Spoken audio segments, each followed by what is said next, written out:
Okay. Hello, everyone. You guys are here for my talk, I assume? Uh, what a wonderful introduction. My name is Goodlett. Just real quick about me, because I have a lot of stuff that I want to talk about. I have way too much stuff to talk about, which is something I enjoy. So I'm going to try and go kind of quick. But real quick about me, I used to be a award-winning published professional magician, and I have a degree in mathematics. And I got hired for some reason to do computer work at Hurricane Labs. I'm going to say Hurricane Labs like 100 times because this is pretty much about a policy at Hurricane Labs. So this isn't an advertisement. That's where I work. No, it's something I just don't like to see vendor talks, essentially. And there's nothing to buy from this. So this is mostly just the fun stuff that my boss lets me do to screw around and have fun. So any pen testers in the room? Cool. Any like managers in the room? Kinda. Yeah, you guys don't look like managers. Yeah, you're my people then. And in general, you guys just are all security guys then. So Hurricane Labs has this policy that when I started, and it's kind of so Hurricane Labs has a policy. We do security, so if we need good security at Hurricane Labs, we believe in this. So everything is in scope for the pen testers. Everything is in scope for the pen testers. If you leave your computer unlocked and a pen tester sees it, he's going to have his way with it. So this is a policy that's kind of had to be amended over the years as to what exactly is in scope because of little problems and such. But there's more buttons on this thing than I thought. I'm sorry. Okay.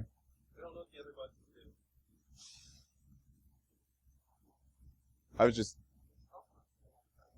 Yeah. Sorry about that, guys. So, this is, mostly stories of the dumb stuff that I've done at work to make people mad. Does that sound good? Cool. So, this is the kind of environment that we're in. Everybody either has Linux or Mac on their local machines, and all of these attacks are on local machines with physical access. Everyone is supposed to be running full disk encryption. We had an intern for a little bit that wasn't, and that was too easy. Everyone should always lock their computer screen. Right now, if anyone steps anywhere close to there, I'm going to run for my computer. This idea of constant threat is always around that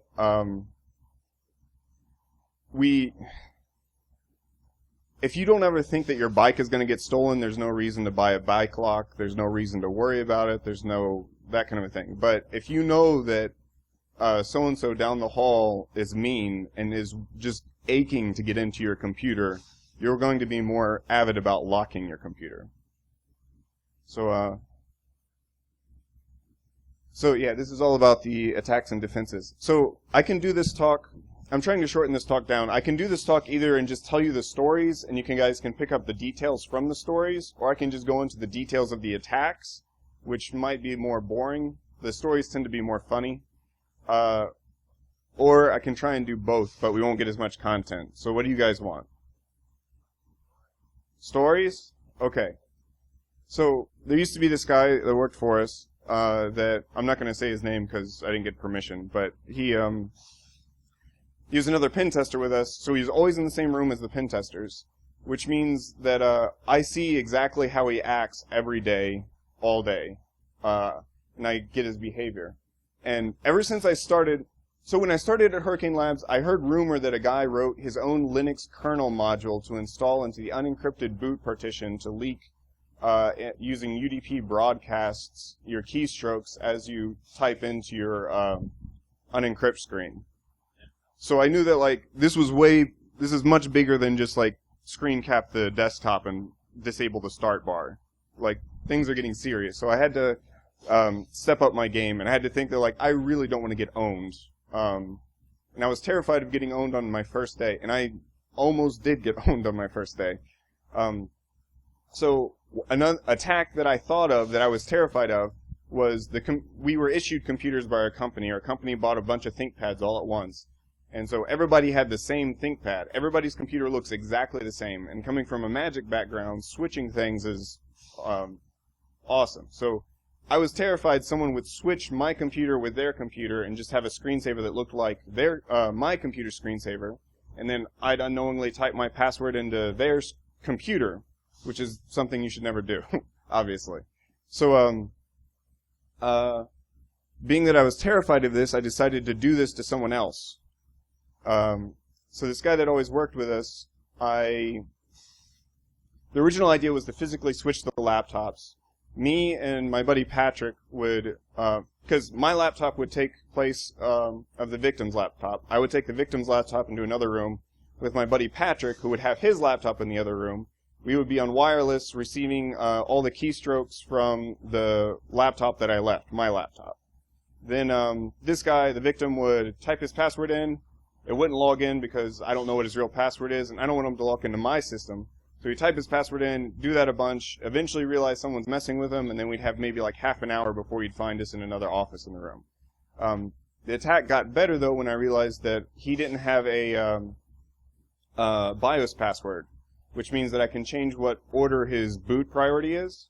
So I changed boot priority to USB and booted a live USB drive, loaded a program into memory, and then pulled the USB drive. Once the program's in memory, it can still operate properly. So I wrote a custom ISO.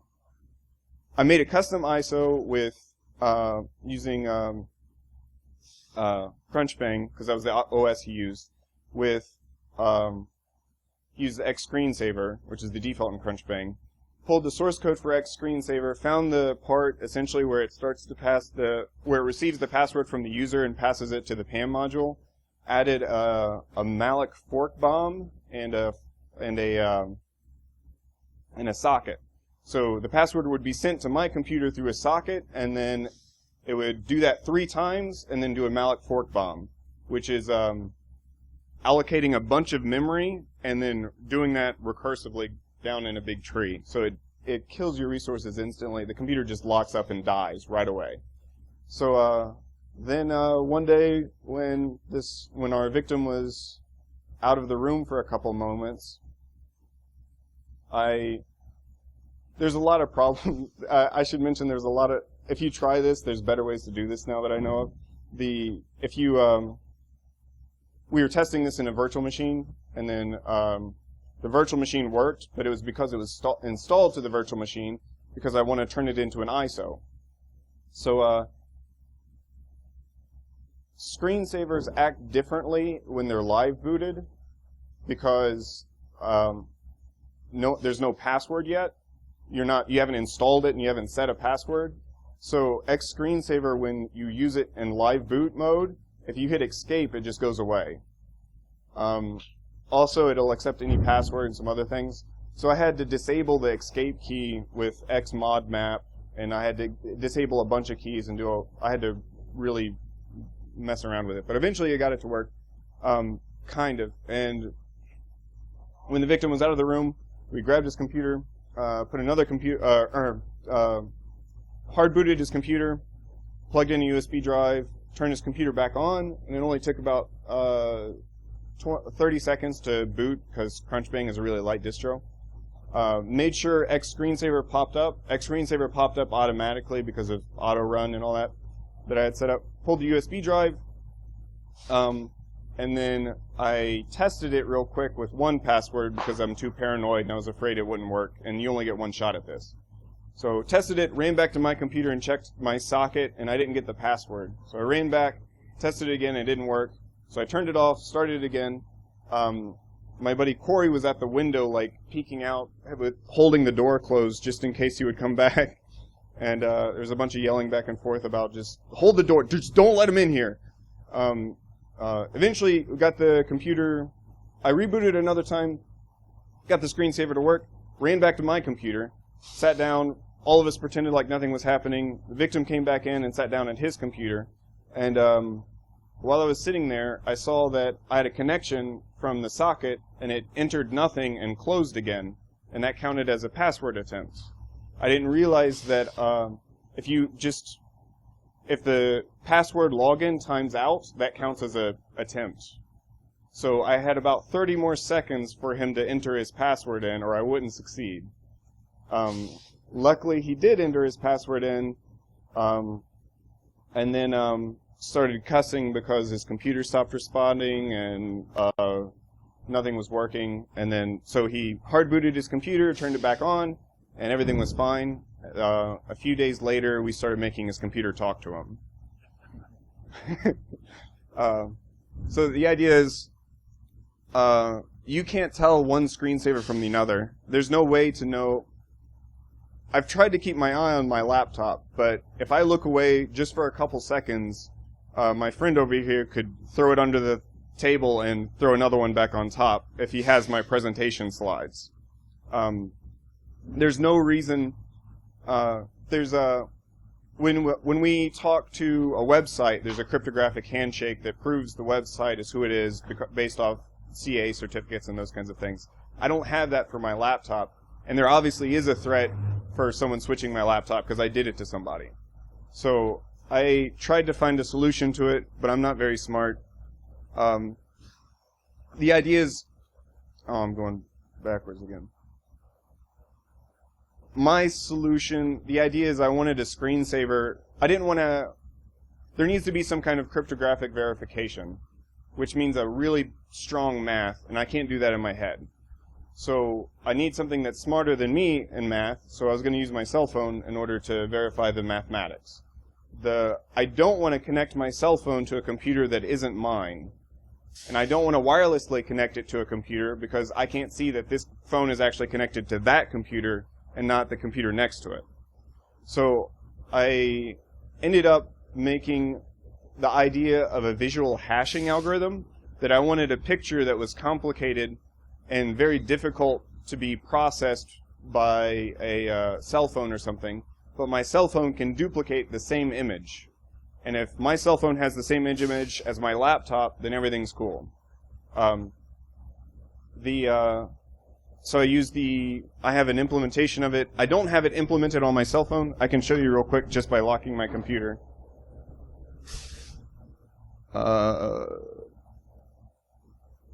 So that's a Julia set, which is a type of fractal. It's a Julia blub, I think, actually, which is instead of taking it to the second power, you take it to I won't bother you with the details. You don't want to know about it. At any rate, every 30 seconds, there's a new TOTP token. TOTP is this algorithm that Google two-factor uses. Every 30 seconds, there's a new TOTP token, which is essentially the seed for this image. The numbers that come out of the TOTP token make up the make up the coefficients of the recursive equation that makes that ugliness.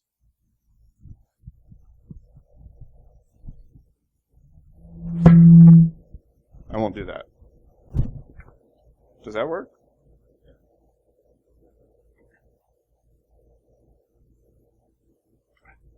You guys know my password length. You guys know my password length now.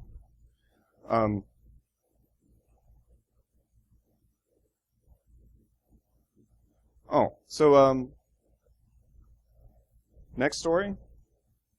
This is actually Patrick's story. The friend that helped me get the guy last time. I mentioned there's a guy who has that kernel module that leaks keystrokes. He's able to use that because in Linux, by default, the boot partition is not encrypted. So if you use if you just go through, like if you install Debian, there'll be a screen that says encrypt home drive or encrypt full disk encryption. If you click full disk encryption and install it that way, it'll encrypt your entire root partition, including your home drive and all those things inside of it. But your boot partition will remain unencrypted because it's the belief that Grub does not know how to unencrypt itself. Grub is the bootloader. It's a binary that's written to the master boot record of your hard drive. And then grub just sets up your boot partition, and then your boot partition sets up your is like a little Linux installation to get ready for the real Linux installation. So realizing that, I looked around online for ways to get around this because I didn't want to get rooted. So I found people recommending that you keep your boot partition on your USB drive. So currently the boot partition for that computer is on this USB drive. So if you get my computer and it's turned off, you can't root my boot drive because it's over here. And this tends to be closer to me than my computer is.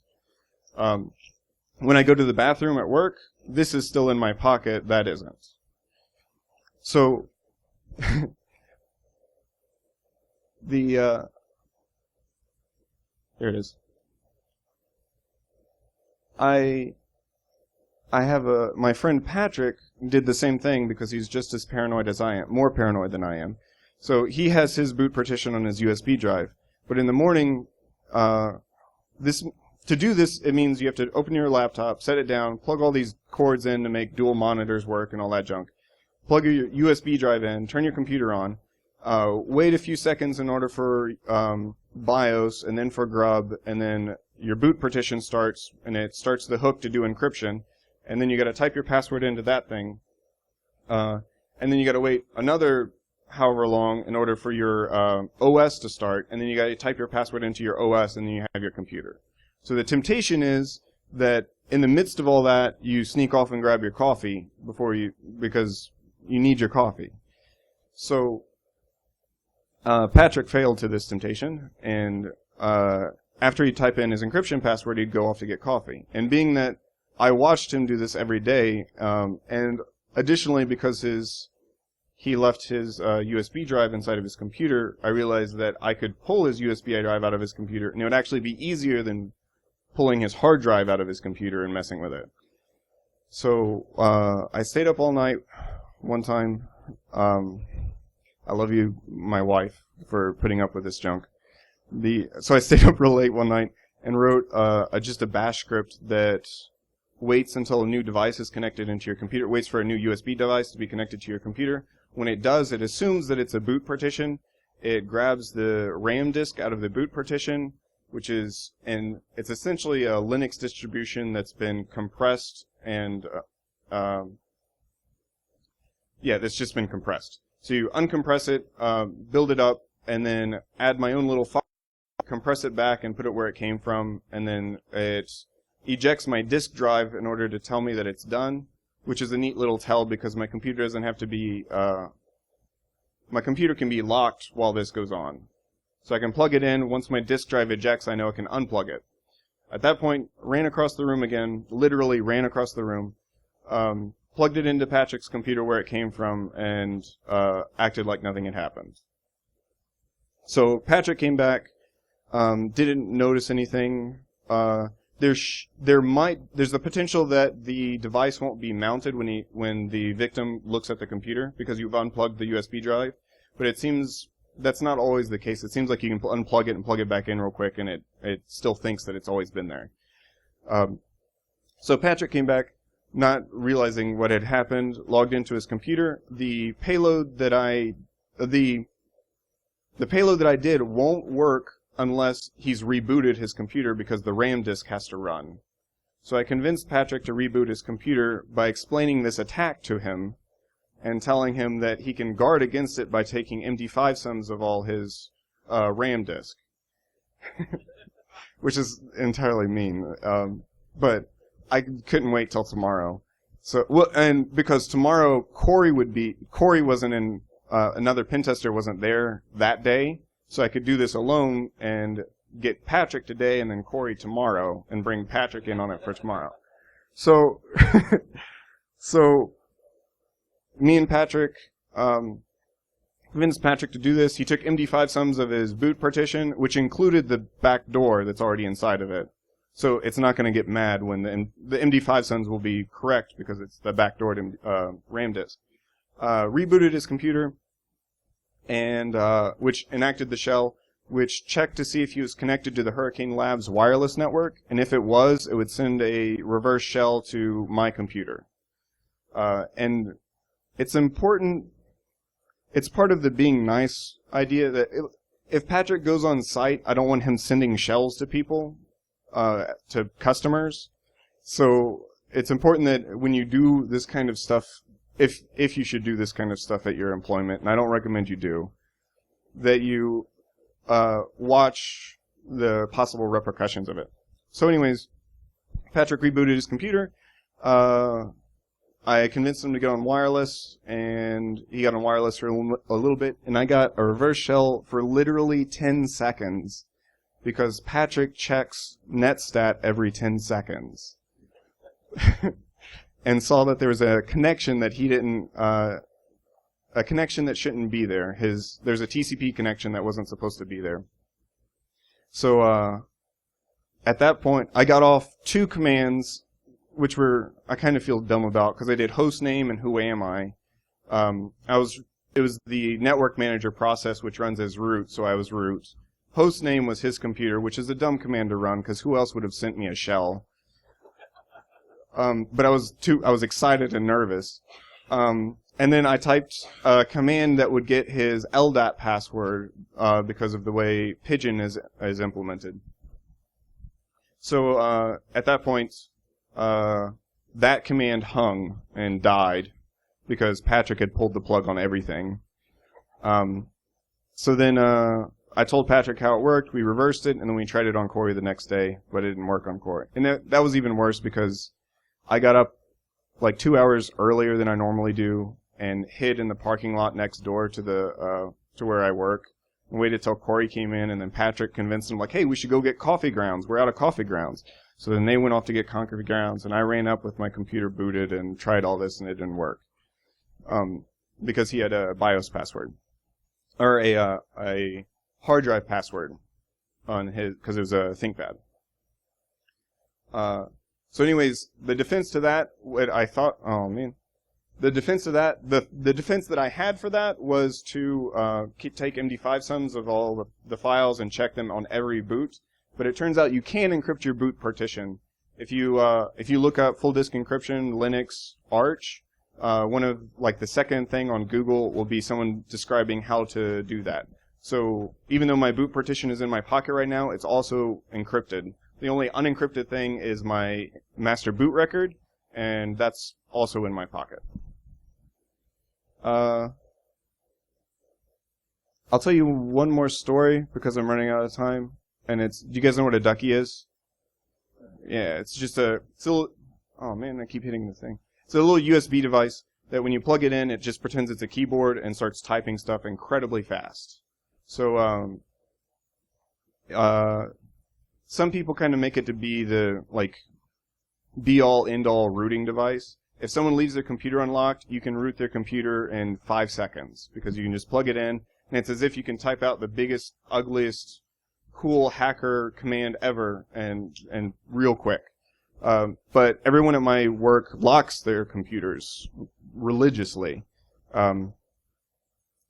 So that doesn't work that well. So I have 2 stories where we got someone with this. One of them was, I used to be a professional magician, so there was this new girl, and she would be at her computer, but she would turn all the way around and like interact with us. And we'd always kind of like, oh, no, yeah, like almost get her. So, we needed to have a strong distraction. So, or I needed to, I'm the one that does all this stuff, I'm just mean. So, I tossed Patrick my ducky that has a payload for Ubuntu that will just root an Ubuntu machine. She was running Ubuntu. So I tossed Patrick my ducky and said, hey, thanks for the files. I got him off of there. Something like that. You know, like, this USB drive I successfully used in the way it's normally supposed to be used. Here you go, Patrick. You can have this back now. Patrick knows this is a ducky, has no idea, for a moment doesn't realize why would I hand this to him, and then I immediately turned to her and said, hey, did you know I used to be a magician? Would you like to see a magic trick? And then, and I literally just did one of my best routines just like, let me come over here where everyone can see better, and just went in the opposite direction of her computer and did a routine, and Patrick plugged the thing in and peeked over and watched a box pop up and things type out and then the box disappear, and he unplugged it, and we still didn't get it because it got firewalled. The other time that we did it was, just real quick, there was another guy that we attached a USB extension cord, like 5 USB extension cords, into his computer, behind his computer. He had a USB thing in a port behind his computer that you couldn't see so that we couldn't do this, so we plugged a USB hub into that and plugged his mouse into the hub and then this USB extension cord, ran it under the cubicles next door, and then Patrick came over and talked to him about Grand Theft Auto, the new game that he bought, and then I went into the other cubicle and just plugged it in and unplugged it, and then we had a shell when we got back to our computers. Is there any questions about all this? Some of the source code for this is available on my GitHub, and I'll skip to my contact information. If you do have any questions, I had to be kind of quick, and I don't want to go over time. I want to make sure the next guy gets up here. Oh, okay. Okay. Any questions? More detailed? Yes? Have you ever thought of just replacing somebody's keyboard with a USB hub inside it and adding your payload there and just waiting? We were actually, one time we were working on some, messing with some hardware stuff that used a wireless protocol. So we were trying to sniff this wireless protocol, and we started seeing keystrokes, and the guy behind us had a wireless keyboard, and it were his keystrokes, and now I don't think anyone uses wireless keyboards anymore. No, you just replace the keyboard. You did that a while back. They put a inside the keyboard. Oh, yeah. Okay. Made it move the mouse like 1 pixel when it was dark and did motion detection on it. And they sent it to the person that, hey, we're going to do a refresh. That's cool. But internally, you can get rid of all that and just put the exact same keyboard. Mm-hmm. Lots of space in them. Mm-hmm. Yeah, that would be neat. I always wanted to. So I have an idea for making the Ducky wireless by essentially just disconnecting the power from the. So just make another USB, like an USB extension cord, cut it in half, and put a switch on the the power cord, and then have a remote switch for that, which would allow me and instead of me and Patrick having to do magic tricks while Patrick does it in the background, does the dirty stuff in the background, I can be doing magic tricks and just hit a button for the moment I know that they're looking away from the computer. But yeah. Yeah.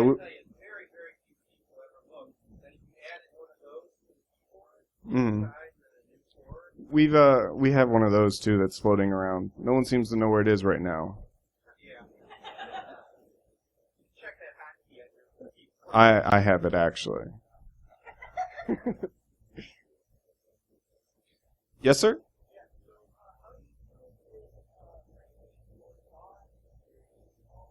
Yeah, they kind of get a free pass. Oh, I'm sorry. What did you say? Yeah, they almost get a bit of a free pass. That, like, we're not going to root their computer because they'll never figure out how to unroot it. So, and we're not going to make them reinstall their system. Patrick reinstalled his system because no matter how much I assured him that my back door was this, he knew that it very well could be any number of places. So it's very wise of him to have reinstalled. Sadly, though, I've gotten him to reinstall since then just by making him think I rooted him. Any other questions? All right, cool. Well, thank you guys for paying attention to me.